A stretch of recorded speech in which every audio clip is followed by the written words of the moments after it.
آشنایی با انواع مدل‌های BMW.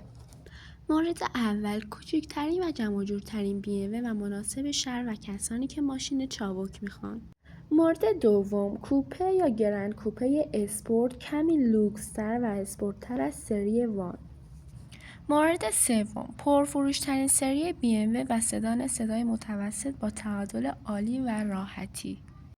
مورد چهارم، نسخه های کوپه و گرند کوپه سری تری طراحی و اسپورت‌تری دارد و موتورهای قوی‌تر.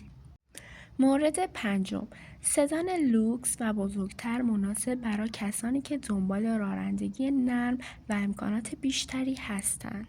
مورد ششم، گرند کوپه توریسمو یا کاریو ترکیب لوکس و اسپورت با طراحی کشیده.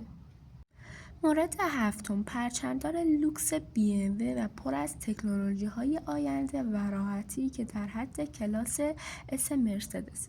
مورد هشتم، شاسی بلندهای BMW و از جمع و جور شهری گرفته تا فولساز لوکس.